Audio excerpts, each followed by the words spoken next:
Hey. All right, back to this very serious topic this morning. New warnings that Russia has launched a proxy war, essentially, against the United States now in Syria. Russia's massive air assault there, giving crucial support to the regime. At the same time, Fox News confirming this morning that the United States is pulling the plug on its much maligned training program to equip and train Syrian rebels. We know that they ended up doing about 5 successfully to get them up and fighting, and they are gone now. General Jack Keane just testified before Congress yesterday, warning about the danger of the United States doing nothing in this situation in the face of Putin's aggression. So let's sort this all out with General Jack Keane, retired 4-star general, chairman of the Institute for the Study of War, and a Fox News military analyst who is with us now. Good morning, General. Good morning, to see you this morning. Let's start with the news first, which is that this program is going to be disbanded. They say they're going to work on a new program. No word yet on what that is. Yeah, it's understandable that they're backing away from this thing because it has been an utter failure. Look, at the basic parameters of the program are flawed. The reason why the Central Intelligence Agency's program works so well is because they are not recruiting people who will only fight against ISIS. People want to fight for their families and for their communities first, and then they'll fight ISIS. We're not going to succeed with this program until we open up recruiting and understanding that basic fact of life in Syria. Families and communities come first. They will fight for that, and then they'll also fight for ISIS. Yeah, I mean, it's hard to figure out why we wouldn't have wanted them to fight both. I mean, the president clearly stated, at least a year ago, that Assad must go, he said. And he believed that Assad's days were numbered. He said that during the debate, actually, for the last presidential election. So if you believe that, why wouldn't he let these rebels fight both sides? Well, this program, the Pentagon's program, was crafted and came into being as a result of the president's decision to take action against ISIS a year ago. And as a result of that, he wanted to project that there was going to be an effective ground force to go against ISIS, knowing that air power would never be able to defeat ISIS by themselves. So that is why they put themselves in this box that they really couldn't get out of. And unfortunately, the programs failed for the reasons we stated. Yeah, I mean, it seems when you put it in those terms, if you're a family living in Syria and Assad has been dropping barrel bombs, your relatives, neighbors, people that you know. And then, the Pentagon comes in and says, look, we would like to train you to fight, but only against ISIS. It seems preposterous when you put it in those terms. Why, it was apparently because they only got 5 people and we spent $500 million taxpayer dollars trying to train these folks. Yes.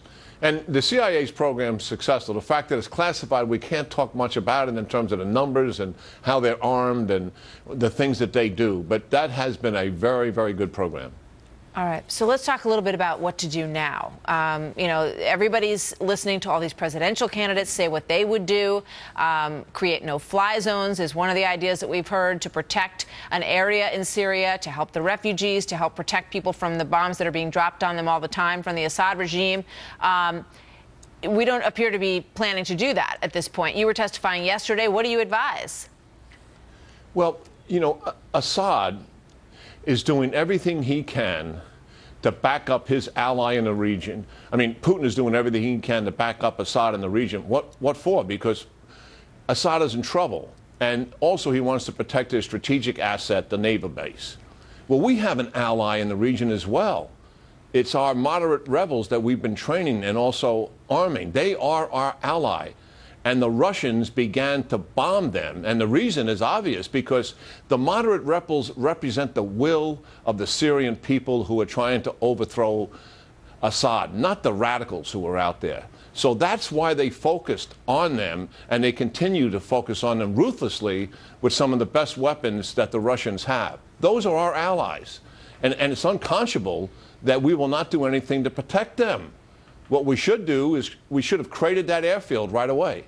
And that's only temporary, but we can crater it again. It would send a loud message to them. We should set up free zones for the moderates, but also for their families, for their communities, for the refugees, and they would become no-bomb zones. We did this in northern Iraq after the first Iraq war to protect the Kurds. We created Saddam Hussein's airfields. These are prudent programs that could be done. And listen, if Putin attacked those free zones where those refugees are, he would be condemned by the international community for doing it. Yeah, but I mean, go ahead. Where is the international community is my question, because there seems to be a very strong alliance that has formed between Russia, Syria, Assad's Syria, and the Iranians. So, the president basically mocked that coalition, but where's his coalition? Where, Turkey, they're flying over Turkey as well. So where's Turkey in this equation, General? Yes, well, I'll tell you what, Turkey and all the other countries in the region are paying very close attention because they're seeing the message is loud and clear what Putin is sending to this region, and that is, if you're my ally and you're in trouble, I'm going to back you up. Compare that to the United States abandoning Mubarak in Egypt, the United States abandoning Iraq, the United States retreating from Yemen, the United States retreating from Libya. The conclusion is obvious that our influence in this region is going to diminish. We got to leave it there, General. I'm out of time. Thank you so much. Good to have you with us. Good talking to you, Martha. Is the Iran nuke deal a violation of U.S. law? What an exclusive Fox News report shows that shouldn't have been included in the first place.